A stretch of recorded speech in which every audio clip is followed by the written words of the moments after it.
All right, final question. Yeah. 24.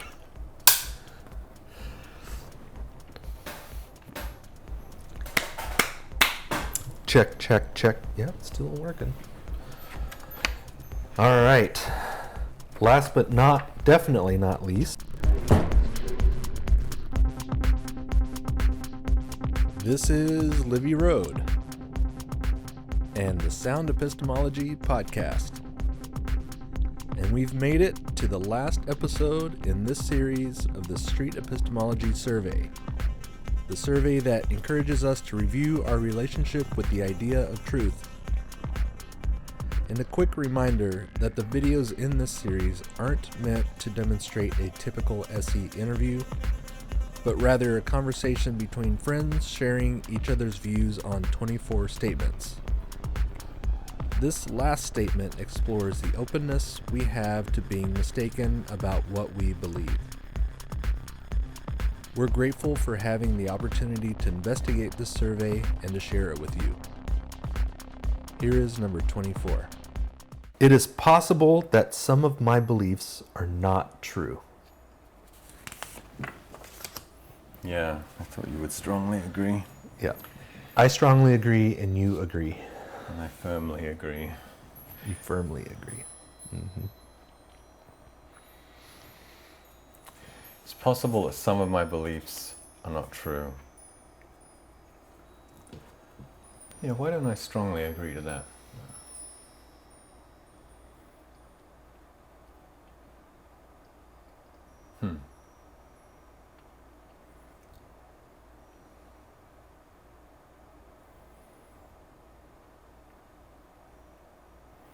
Yeah, I think it's the intangible of some of my beliefs. I don't know that I have scientific, well thought out, methodical evidence about all my beliefs. And so maybe that's why I don't have the strongly. I could pretty confidently say you could go through, I don't know what beliefs I'm operating under the assumption of. But I think I'm, open to being wrong, open to, I might be misleading myself about certain things, and so it is possible that some of my beliefs are not true. And What would make your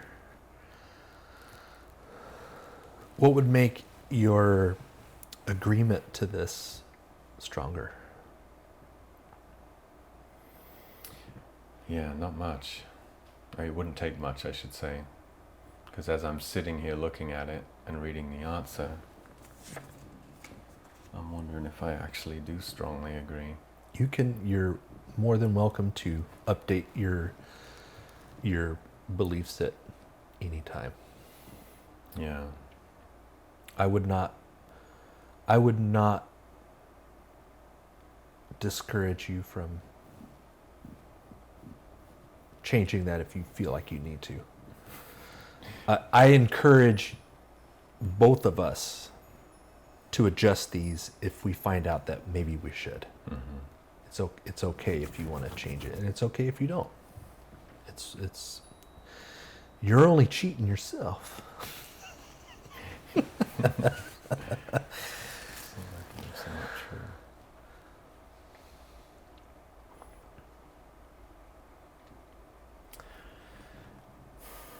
I think I'm leaving myself open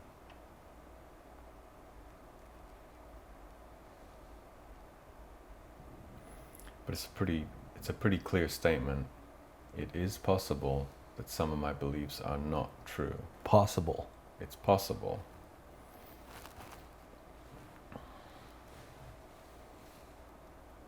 And I'm trying to think why I wouldn't have written strongly agree.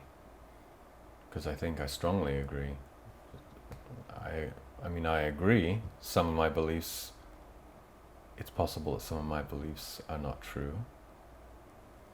And what's the difference between agreeing? Where is it that I'm agreeing and not strongly agreeing? Because as I read it, I think, well, that's I'm pretty sure I wouldn't. I'm pretty sure there's not a belief that I would say, no, that's true. I can't be convinced otherwise of it. Mm-hmm. So it seems erroneous that I would have put agree instead of strongly agree. I think key words here are possible Mm-hmm. and some. If it said, it's likely that all my beliefs are not true, I would probably adjust my confidence. Mm-hmm. This question is probably the one that I have the most confidence in. Yeah. Why would you have the most confidence in this question? Because of words like possible and some. Mm-hmm. You could possibly be wrong about some things. It's. I would say that it's likely that some of my beliefs are not true. Yeah. You'd strongly agree to that. I would strongly agree with that. Now, if it said it's possible that all of my beliefs are not true, that would make me lower my confidence. If it said that it is possible that all of my beliefs are true, that would definitely lower my confidence in that. It's possible that my main beliefs are not true. Yeah. That would lower you. Yeah. Yeah, but it's saying it is possible Mm-hmm. that some of my, so like it would only take 2 or 3, however we want to define some. Mm-hmm. I think it's more than 1. So it would only take 2 of my beliefs to not be true Mm-hmm. for this to be accurate. And I think that that's accurate. Yeah. So I strongly agree that it is possible that some of my beliefs are not true.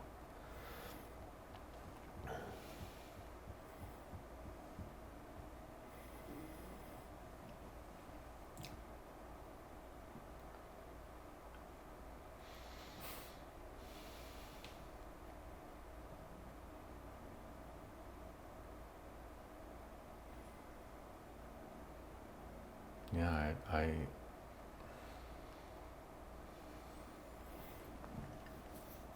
don't think I answered this question correctly. I think I strongly agree that it's possible that some of my beliefs are not true. I'm trying to think why I would have answered agree. Mm-hmm. And maybe it's not important. Maybe I should just... You can change your mind again later. Mm-hmm. And so if I go under, I've answered strongly agree as well. It is possible some of my beliefs are not true. Bloody right. It's possible. It's possible a lot of things. I would argue anything's possible. And have. Mm-hmm. And so,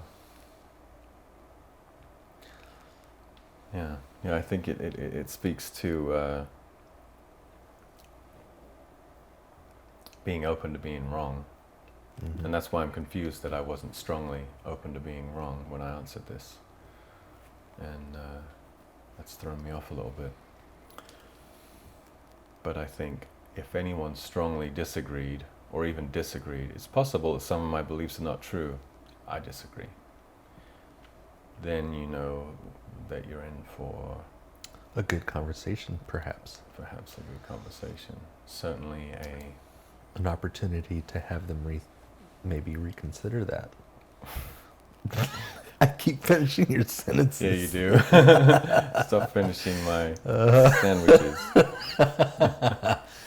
It's I need to good get better listening. than that. Yeah, I need to improve on that. Yeah, that's all right. We've all done it. I know I have. Yeah, it's a good survey. It's an interesting, fuck me if we're 7 hours in and 24 episodes.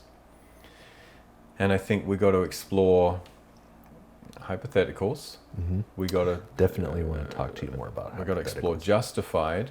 Mm-hmm. When Faith. something's justified or not. Got to explore faith. The definition of faith, yeah. Mm-hmm. And and it doesn't surprise me now. Then when I look up and see that we're 8 hours in, I believe. Why some of these conversations take as long as they do. I mean, certainly this is not a short survey as well. Right. But just getting people to get to the point, agreeing on definitions, clarifying what beliefs are, having a bit of a bump in the road to adjust, going into new directions. You know, it'd be fun. What's that? If we saved these, if we kept them, if we saved them, and then we do it again in a year to see, like, wow, I can't believe I thought that then. Mm-hmm. What a wanker.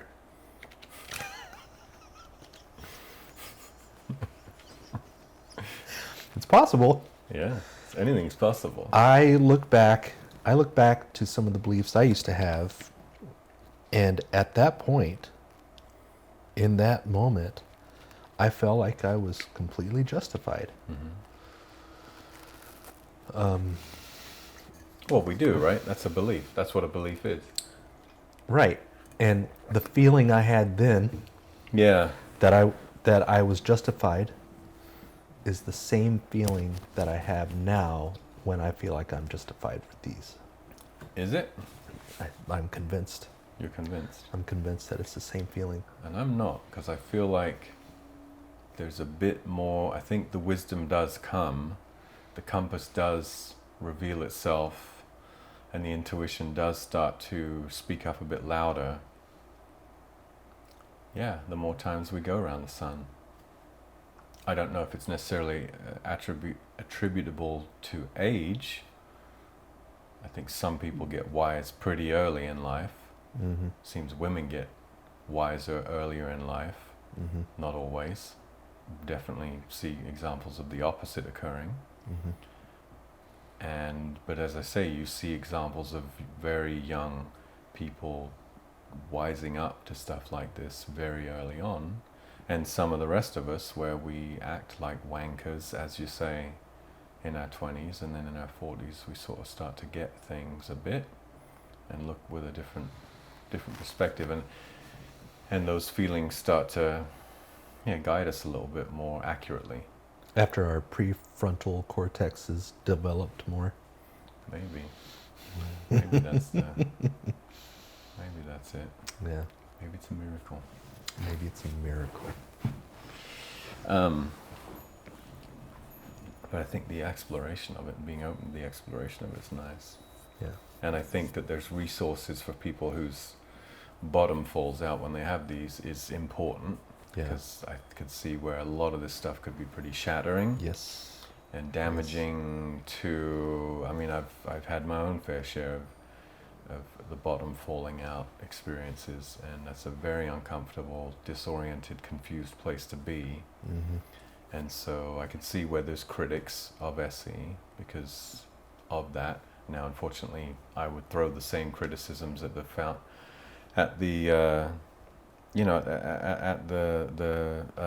structures that are in place that cause the belief in Santa Claus, or take it to whatever extreme it is, that then someone has to unravel from. Oh, that's not true. I've been lied to. I would critique those. I don't know why I'm drawing a blank on the word I'm looking for. Just as sincerely, or just as harshly, or you would critique those just as. What's the fucking word I'm looking for? Those not foundations. Those. Oh. Those conclusions? No, institutions. Oh, That's the word I'm looking for. institutions. I would critique those institutions with more harshness than I would, the SE practitioners that are. But I think the SE practitioners need to realize the power of having these conversations with people. It's fun to open people up. It's fun to stir up the pot. It's fun to stir the shit. But as you've practiced, as you've seen, it does make the bottom fall out for a lot of people when finally someone says the right thing to them that reaches them, that makes them realize, well, when I think critically about this, I realize there's something foul here. And it can be disorienting because you might be alienated from your community for asking the wrong questions or the right questions. The wrong questions, yeah. And I think those institutions are toxic.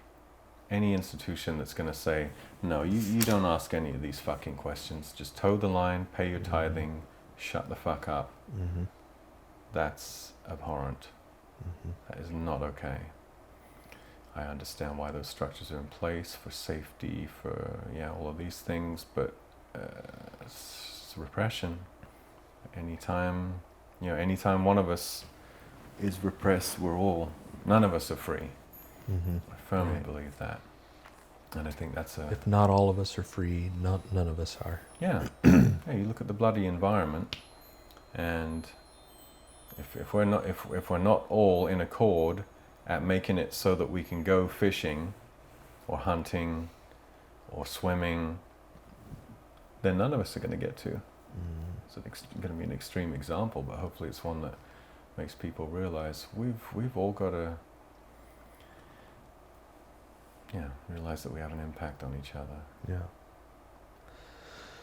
I think that in my little experience, what you mentioned, when people realize that the reasons that they're using are probably not sufficient reasons, that's normally when they say things like, well, it all just comes down to faith.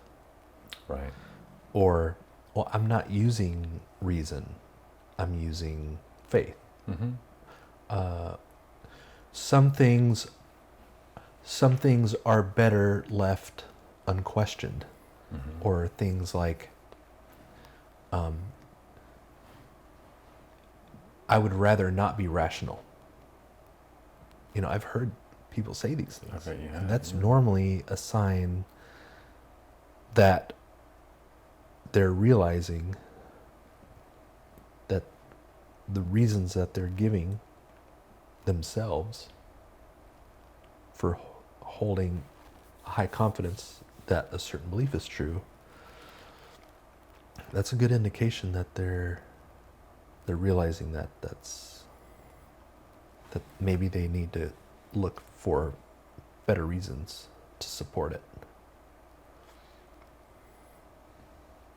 But they're having a bit of an aha, you mean? Or that struggle of... Yeah, otherwise they wouldn't say things like, well, it all just comes down to faith. Yeah, or any of the ridiculous claims people make to try and throw people off the scent, and when they're getting defensive about things. I mean, I can see the getting defensive because you're uncomfortable because you haven't thought about or been asked these things before, but then having that such defensive, almost violent response to being questioned. It's something for us to take a look at and hopefully overcome and form a system of communication and practice a system of communication where people don't have to feel so threatened by that there can be room for, we might be wrong, and that's okay. Of course you might be wrong. Who the hell of us is right about everything? And those that maybe think, well, I'm right about everything, might be ideal candidates. Yeah, I see this as a form of self-critique, or at least creating a space for us to be self-critiquing. Yeah. I really appreciate you doing all this Yeah. with the gear and going through the questions and just being open to explore this with me. I really appreciate it. Yeah, you're welcome. There's certainly a lot more than I thought. I thought, oh, it'd be a long conversation, but I realized it would be quite this involved, and I'm glad to be having these conversations. I'm glad to be present while I'm having them as much as possible. I'm not sure if I've succeeded in that the entire time.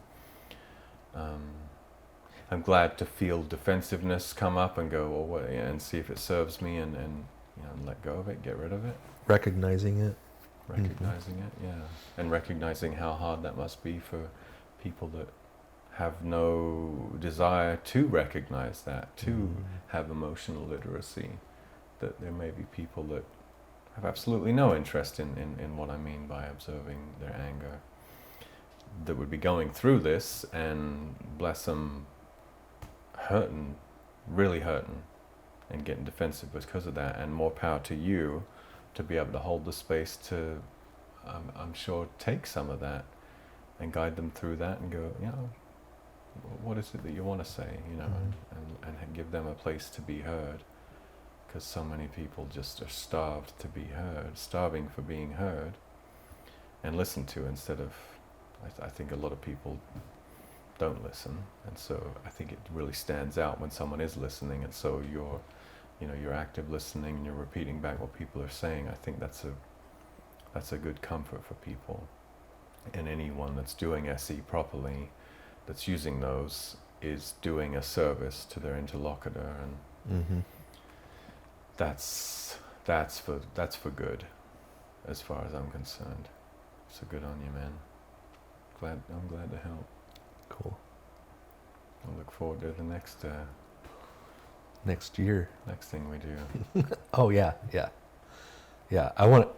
I think it's a good idea to take these, put them in whatever storage, and then in a year we'll pull them back out, and then we'll maybe do another one of these, and we'll see how much we've changed, if at all. Yeah, I think it's a good idea. And that's enough out of us. Cut.